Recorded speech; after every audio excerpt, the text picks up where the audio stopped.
But guys, if I did have unlimited money, I would need like probably another 4 shelves to like buy all the bags that I really want to buy. Hey guys, welcome to my channel. I'm Jess. If you love shopping and handbag videos, please like and subscribe to my channel. I would super appreciate it because I'm trying to get to 10k subs this year, and all your help would be great. Thank you so much. I want to talk about bags that I don't hear many YouTubers that I watch anyway talk about, and I think these bags are extremely underrated. Now, most of these bags I do not own myself, but if I had more shelf space / money, I would probably buy them because I think they are really gorgeous. And so I had a subscriber called Jen send me a message about this particular brand, and I have fallen in love with their bags. The brand is called Joseph Duclos, and this brings me to my first bag. Joseph Duclos was actually founded in 1754, and I don't know much about this brand at all, but it is a French label, and I believe they probably have a store in Paris somewhere.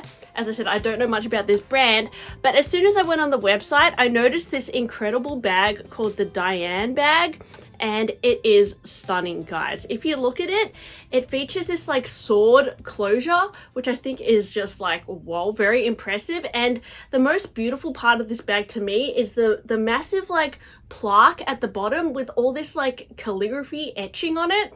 It is such a gorgeous piece, guys. Like, oh, I was so encapsulated by this design, and I've heard no one on YouTube talk about this bag. Like, I was just like shocked at how gorgeous it is. So I wanted to find out more about this bag, and when you go to the description or the details and the inspiration of the bag, they literally explain like 5 paragraphs of the inspiration behind the bag. So apparently it's inspired by a hunter goddess. Yeah, I didn't read fully what it's inspired by because it's quite a lot, but I definitely, if you're into it, guys, like, I just love when brands fully explain the inspiration behind a bag, and also they go into so much detail about the care instructions. They also go into a lot of detail about the leather. So it is, the outer leather is a heritage calf semi-vegetable leather without finishing, which allows it to patina over time. The leather pocket and inner flap is an Occitan blue heritage calf. Lining leather is royal goat, natural grain cream color. Main color, water green. So I was most into the green color, so that's what I'm talking about here. I think the green is stunning with the gold, but you can also get a few other colors. Like, I noticed a blue, there was like a more taupe kind of color. And it says that the jewelry of the bag, which is the hardware, is made of a gilded engraved brass, and the visual effect is semi-matte. So anyway, I just love how they go into so much detail about all the leathers that they use, what it's made of, because this is something that I feel like Chanel is definitely lacking, because if you go onto their website, it will literally just say flap bag. Like, all the bags are called flap bag. They don't go into the leather in like this much detail. Like, they might say calf skin or something like that, but they really go into like the care instructions and like what exactly the hardware is made of, which I think is, when you're priced really high, I really feel like for a brand that sells bags that are that expensive, they should really go into detail. And from what I've researched, I believe all these Joseph Duclos bags are handmade as well, and they're hand stitched, so they're absolutely gorgeous craftsmanship. Showstopper. It's 7,121 USD. Well, I assume you can go to the store, so it's not as hard to get as like a Birkin or a Kelly, and you're getting something that is probably just as good quality as like an Hermes Kelly or something. So anyway, I just wanted to tell you guys about that brand, and thanks Jen for letting me know. The next bag that I want to talk about that I also noticed on an influencer on Instagram, it's the Delvaux Cool Box Bag. Now I noticed this on, like, I don't know, I just noticed it on someone on Instagram, and I could see like the D detail, which made me think, is that like a Delvaux bag? Sorry if I'm saying it wrong, but I've been really wanting to get a Brilliant bag for a few years, ever since I noticed it on Rihanna. And yeah, Delvaux is a brand that I've always been curious to try, but there's no stores in Australia, and it's something I'd either have to buy pre-loved, or I don't even know if they ship to Australia. So it's never been like a brand that I have purchased anything from, but I absolutely love the look of this Cool Box bag. It is made of Taurian leather, which I believe is like a baby bull leather.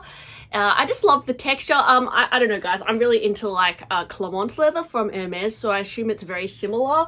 This like thicker grain, which is like similar to like my garden party. I love how low-key this bag is, but it still has like a bit of branding with the D just dangling at the side. It comes in a mini size and an MM size. I think the mini is absolutely adorable, and I just love how minimal this bag is. I think it would be super useful. It has a very practical zipper at the top, so for every day or like traveling in the city, I think it is a great casual bag, and I just love it, guys. Like, I don't know, guys, if I had unlimited money, as I said, I would 100% buy this bag.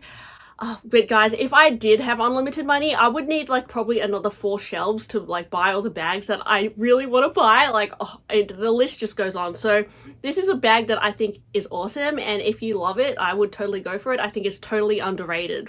The next bag that I actually own is the Bolide bag from Hermes, and I honestly think, guys, this is a bag to watch. Now, this bag has been around since the 20s, but I think that people are starting to realize that this is like one of the best bags you can get. And I say that because it is extremely practical for one. It is really high quality. It is not as hard to get as a Birkin or Kelly at Hermes. You can pick them up for great deals on the pre-love market, and it is the first bag ever to like have a zipper. So it has a lot of history to it. This is like the zipper bag. Like, think about how many zipper bags there are. I think it's extremely elegant, low-key, stylish. Like, every time I see someone wearing this bag in real life, they have like incredible chic style. Like, it's not something that shouts anything, but I just find it very practical. I love, everyone says that you may as well just get an Elmer, but I honestly think that the Bolide is better. I personally think it's better because the handles stay up really cutely, whereas the Elmer like flops down and it doesn't look as cute. So I love the structure of the handles better on the Bolide. I just think that the actual way that they do the handles, it has a lot more detail to it. I don't know, I just think that they look better. And I think that the zip on the Bolide is a lot smoother than the Elmer as well. Just like the finer details are a little bit more refined, and the quality is higher. But the Elmer is much cheaper. So there's that. But honestly, if you can pick up a Bolide for a good deal, I think it's like a really underrated bag. It is just a bag that I feel like everyone finds really boring. My boyfriend finds this bag so boring. He always tells me I should sell this, but I think it is such a gorgeous bag, and you can get it in a few different leather variations. This one is in Chev. This is a mini size. This is the size 27 and it's in Swift, but you can also get like a 31 size. You can get the 25, which is absolutely adorable. I love the size 25. And yeah, I just think it's extremely underrated. So I honestly think the Bolide is one to watch. And once people start realizing it, they're going to go up a lot on the pre-love market, guys. Like, it is such a useful bag. Like, a bag with a zip is a good bag to have. Okay, so next bag that I think is so underrated is the Loewe Amazona bag. Now, this is kind of similar to the other bags with the zip, but the Loewe Amazona, I feel like, is going to pop off this year because I've noticed a lot of people start to notice the Amazona 16, which is a really cute size. And the Loewe Amazona actually came out in the 70s and I feel like it's one of Loewe's oldest bags that they currently still do. Like, the puzzle came out in like 2016. The hammock, I think, came around at that time as well, and the basket was relatively like new, but the Amazona is one that, as I said, has been out since the 70s. So it's really cool that Loewe still do this bag. It is actually like one of their most classic bags, although it is a bag that I see no one talk about really, and on the pre-love market they really do not hold value at all. Like, you can pick one up for like sometimes $1,000, whereas they're actually very high quality bags. Like, they're fully leather lined, gorgeous leather, like very high quality. They're actually in the boutique more expensive than some of the other bags, and yet they're really overlooked and they're just not popular. I think because they're so plain, maybe the shape is not as popular.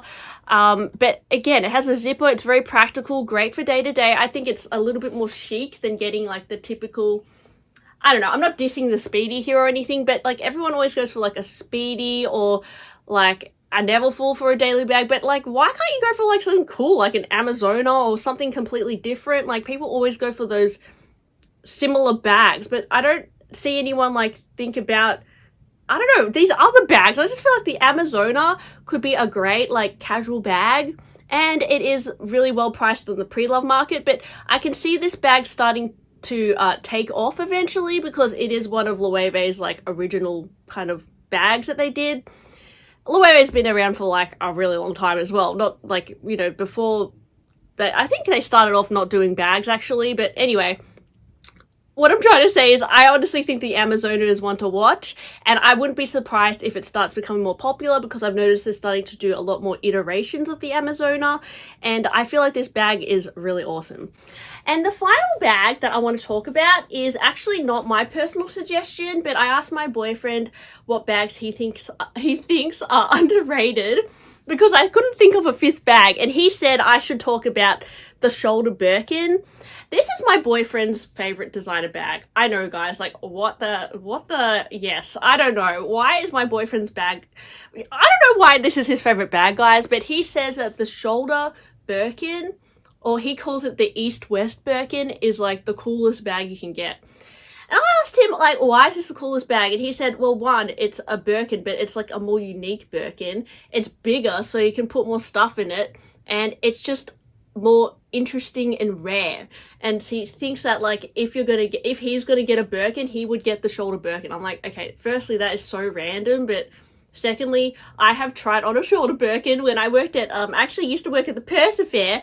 If you guys have been following me for a while, I got the opportunity to try on like 2 shoulder Birkins, and these bags are so heavy, guys, like, oh, especially in the Clemence leather, and the hardware on them is like so much heftier than like a normal Birkin. I feel like it's similar to like a HAC bag, like the lock is really chunky. These bags are so heavy, they're so hard to wear. I don't even understand how you're supposed to wear it. Like it's like so long, and I feel like your stuff is just gonna fall out because there's no way you're closing that bag, guys. Like it takes 20 years to close a Birkin. Like you wear it open and then it's all like open and exposed. Like it's just such a headache of a bag. But my boyfriend thinks that this is an underrated bag and one to watch. And if you buy it now, it's going to be worth a lot in like 50 years, he thinks. Which he's probably right, to be honest, because on the pre-love market at the moment, the shoulder Birkins are going for less than like, you know, some of the more popular styles, such as like the Birkin 25 and that sort of thing. But, you know, I wouldn't be surprised if these become really rare one day. I mean, they are kind of rare, and if you're a collector, this is probably one to collect now because I assume it will be like a good investment for if you're into like buying and selling bags. So he probably has a point, to be honest. So anyways, what bags do you think are underrated? Let me know. I hope you enjoyed my video today, and thanks guys for all your inspiration. Like every time you guys message me, you give me ideas of new videos to make. So yes, thanks for watching, and I'll talk to you on my next one. Bye!